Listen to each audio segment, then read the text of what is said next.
नमस्ते साथी यात्रीगण, मार्क यहाँ है वोल्टर्स वर्ल्ड के साथ और आज हम सैन एंटोनियो टेक्सास में हैं उन बातों के लिए जो पर्यटकों को जाननी चाहिए इससे पहले कि वे टेक्सास आएं, ताकि स्थानीय लोगों को नाराज न करें। आप जानते हैं टेक्सास के साथ पंगा मत लो, और मुझे लगता है कि पहली बात जो आपको टेक्सास आते समय पर्यटक के रूप में जाननी चाहिए वह एक चीज है जो आप करेंगे, चाहे कुछ भी हो, जो स्थानीय लोगों को नाराज कर देगी। और शायद यह पहली बात होगी जो आप करेंगे, क्योंकि आप टेक्सास में गाड़ी चलाकर आ रहे होंगे और वह है तेज न चलाना।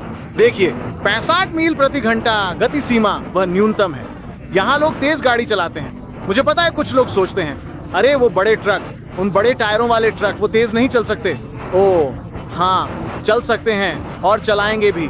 और अगर आप स्थानीय लोगों को नाराज करना चाहते हैं तो बस धीरे चलाइए या बाएं लेन में बने रहिए। ये एक पक्का तरीका है कि लोग कहेंगे भाई ट्रैफिक के साथ बने रहो, क्योंकि तेज चलाना यही टेक्सास है। और मुझे लगता है कि टेक्सास से पंगा मत लो के हमारे नारे के साथ टेक्सास में आकर स्थानीय लोगों को जो दूसरी बात परेशान करती है वो है टेक्सास के गर्व पर चोट करना।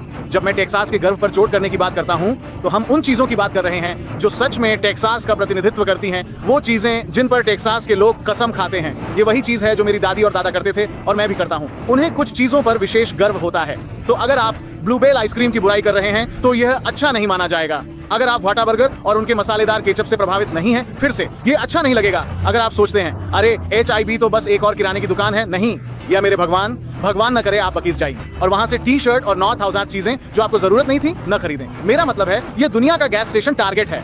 मेरा मतलब है बकीज वाकई में बहुत अच्छा है और उन्हें टेक्सास और टेक्सास की चीजों पर इतना गर्व है कि अगर आपको वह पसंद नहीं आता या आप उसके बारे में कुछ बुरा कहते हैं या आप उससे इतने प्रभावित नहीं होते, कभी कभी वो बस समझ जाते हैं आप टेक्सास से नहीं हैं। आप नहीं समझेंगे क्योंकि हर कोई बिग रेड को नहीं समझता, मैं यह समझता हूं, लेकिन बस यह जान लें टेक्सास की चीजों के साथ छेड़छाड़ करना शायद आपको यहाँ के कुछ स्थानीय लोगों की नजर में गलत बना देगा। और मजेदार बात यह है कि जितना टेक्सास खुद से प्यार करता है, टेक्सास की चीजों से प्यार करता है, उन्हें नाराज करने का एक और तरीका यह है कि आप उनसे कहें ओह तो इसका मतलब है कि आप दक्षिणी राज्य नहीं हैं। ओ नहीं नहीं, टेक्सास वाले, अगर आप उनसे कहें कि वे दक्षिण में नहीं हैं, वे दक्षिणी राज्य नहीं हैं, वे ऐसे होते हैं, आप क्या कह रहे हैं? हमारे पास दक्षिणी चीजें हैं, हमारे पास बारबेक्यू है, हमारे पास हाउडी और यॉल जैसे शब्द हैं, हमारे पास ये सब कुछ है और साथ ही हमारे पास गर्मी, उमस और विविध प्रकार की अन्य चीजें भी हैं। और जब वे नाराज हो जाएंगे तब आप कहेंगे रुको, क्या मैंने सोचा था कि आपने कहा था कि टेक्सास वास्तव में अपनी एक अलग ही पहचान रखता है, तो क्या टेक्सास दक्षिण का हिस्सा है? फिर वे कहते हैं नहीं, टेक्सास अपनी एक अलग ही चीज है। तो चाहे आप कहें कि टेक्सास दक्षिण का हिस्सा है या आप कहें कि टेक्सास दक्षिण का हिस्सा नहीं है,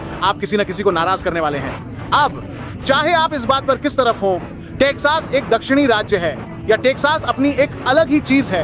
ये अगर आप उच्चारण का मजाक उड़ाते हैं या आप ऐसी बातें कहते हैं कि यॉल शब्द नहीं है, नहीं, वह इसका हिस्सा है। आप हाउडी सुनते हैं, आप यॉल सुनते हैं, आप कुछ ऐसी ही चीजें सुनते हैं और वे सामान्य हैं। तो लोगों का मजाक उड़ाना बंद करो, ये ठीक नहीं है, ये शिष्टाचार नहीं है। और ये हमें उन चीजों में से एक की ओर ले जाता है जो मुझे लगता है कि लोग करते हैं जिससे स्थानीय लोग नाराज होते हैं, और वह है अपने शिष्टाचार का इस्तेमाल न करना। मेरा मतलब है टेक्सास वाले अपनी दोस्ताना प्रवृत्ति और खुलेपन के लिए प्रसिद्ध हैं। माना कि इस सूची में ज्यादातर चीजें जब आप टेक्सास वालों से बात करते हैं तो वे परवाह नहीं करेंगे, वे बहुत सी चीजों को लेकर काफी रिलैक्स्ड होते हैं, लेकिन एक चीज जिसकी वे वाकई सराहना करते हैं वह है कि लोग अपने शिष्टाचार का इस्तेमाल करें। ये सिर्फ हाँ सर, नहीं सर, हाँ मैम, नहीं मैम कहने से कहीं अधिक है। आप दरवाजे खोल रहे हैं, लोगों के सामान उठाने में मदद कर रहे हैं और उन्हें साफ सुथरे बाथरूम की ओर इशारा कर रहे हैं। ये टेक्सास की आत्मा है। लोग कहते हैं कि टेक्सास के लोग अत्यधिक मिलनसार होते हैं, जो एक स्टीरियोटाइप है, लेकिन वास्तव में वे अत्यधिक मिलनसार नहीं बल्कि विनम्र होते हैं और अपने शिष्टाचार का उपयोग करते हैं। ये उनकी संस्कृति और परंपराओं का हिस्सा है जिसमें सम्मान और दयालुता शामिल है, और यह बहुत ही मिलनसार लगता है। मैं कहूंगा जब आप हमेशा इन शिष्टाचारों के आदी नहीं होते, ठीक है, तो अपने तौर तरीके मत भूलिएगा। आप यहाँ इसलिए हैं क्योंकि आप इन्हें अपनाते हैं। अगर आप यहाँ हो और कोई इस पर आपको टोके तो हैरान मत होइएगा।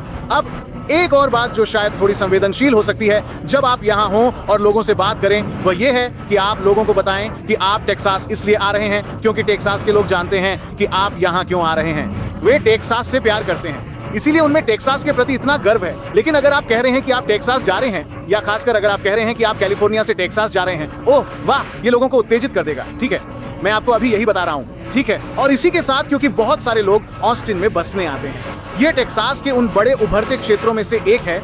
मेरा मानना है कि अगर आप कहते हैं अरे मैं टेक्सास गया हूं या मुझे टेक्सास के बारे में पता है और आपने सिर्फ ऑस्टिन ही देखा है, देखिए ऑस्टिन एक शानदार शहर है, मैंने वहां जाकर बहुत अच्छा समय बिताया है। लेकिन अगर आप यह कहते हैं तो आपको समझना होगा कि ऑस्टिन का टेक्सास के बाकी हिस्सों के साथ एक खास रिश्ता है, क्योंकि यहाँ टेक्सास में बहुत से लोग हैं जो महसूस करते हैं कि ऑस्टिन वास्तव में टेक्सास का हिस्सा नहीं है, भले ही वह राजधानी हो। तो बस इस बात को जान लें कि अगर आप अभी इस विषय पर बात करते हैं तो ये कुछ संवेदनशील मुद्दे हो सकते हैं। टेक्सास में एक सांस्कृतिक गलती ये हो सकती है कि आप कहें फुटबॉल सिर्फ शुक्रवार को नहीं होता। यहाँ शनिवार को कॉलेज और रविवार को काउबॉयज के लिए फुटबॉल होता है, पर शुक्रवार की हाई स्कूल फुटबॉल को न भूलें, जो यहाँ काफी महत्वपूर्ण है।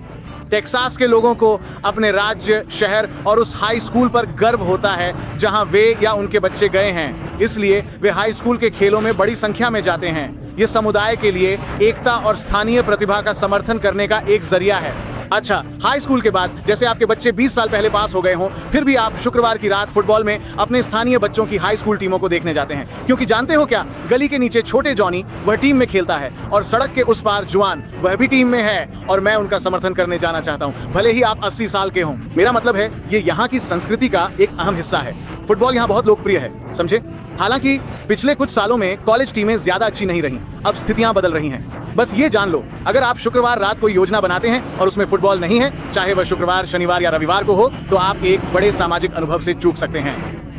तो हाँ, पर चिंता मत करो, अगर बात प्रोफेशनल फुटबॉल की हो तो वो काउबॉयज हैं। टेक्सन्स की तो कोई परवाह ही नहीं करता। सच कहूं तो कभी कभी तो ह्यूस्टन के बारे में भी आश्चर्य होता है। मेरा मतलब है बस उस मामले में काउबॉयज के साथ चलो। अब चलो कुछ खाने की गलतियों पर ध्यान देते हैं जो आप टेक्सास आने पर कर सकते हैं, जिससे स्थानीय लोग नाराज हो सकते हैं। और एक, अगर तुम उन्हें बताओ कि असली बारबेक्यू पुल्ड पोर्क है।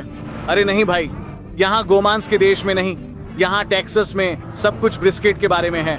ठीक है, हाँ, तुम पुल्ड पोर्क और पुल्ड चिकन पा सकते हो, तुम वो सब दूसरी चीजें भी पा सकते हो, लेकिन सच में टेक्सास में तो सब ब्रिस्केट की ही चर्चा करते हैं और तुम्हें भी वही चाहिए होगा। जब तुम यहाँ हो तो तुम्हें वही लेना चाहिए। इसलिए अगर तुम दोस्तों को बुलाओ और हम बारबेक्यू कर रहे हो और अगर तुम्हारे पास हॉट डॉग्स या पुल्ड पोर्क हो, तो स्थानीय लोग निराश होकर कहेंगे, भाई मैंने सोचा था कि हम दोस्त हैं। इसलिए ये बात याद रखना कि जब टेक्सास में हो तो ब्रिस्केट ही बात होनी चाहिए। एक और खाने की बात है, और यह ऐसी बात है जिससे आप एक टेक्सन को नाराज कर सकते हैं, चाहे वे युवा हों, बूढ़े, अमीर हों, गरीब या राज्यों में कहीं भी हों। अगर आप नाक भौं सिकोड़ते हैं जब वे नाश्ते में टैकोस खाने का सुझाव देते हैं। देखो, ये मायने नहीं रखता कि आप कौन हैं, सभी को नाश्ते में टैकोस पसंद है। और ये मायने नहीं रखता कि आप ऑस्टिन में टॉर्चेस जा रहे हो या गली के नुक्कड़ पर पेट्रोल पंप से कुछ लेने जा रहे हो या सुबह अपने स्थानीय ताकेरिया से कुछ लेने जा रहे हो। नाश्ते में टैकोस बहुत ही शानदार होते हैं। और अगर आप उन्हें इसलिए नकार रहे हैं क्योंकि आप सोच रहे हैं, अरे मैकडोनाल्ड्स के नाश्ते के बुरिटोस वे इतने खास कैसे हो सकते हैं, हे भगवान, यहाँ बात नाश्ते के बुरिटोस की नहीं है, ये सिर्फ नाश्ते के टैकोस हैं जो गजब के होते हैं। ठीक है, तो जरूर खाएं। यह स्थानीय लोगों के साथ अपनी पैठ बनाने का अच्छा तरीका है। वैसे भी वे आपको उन्हें लेने जाने के लिए भी ले जाना पसंद करते हैं ताकि दिखा सकें, देखो यह सच में एक पेट्रोल पंप पर है। यहाँ रहते हुए टेक्सास में दोस्त बनाना आसान हो जाता है।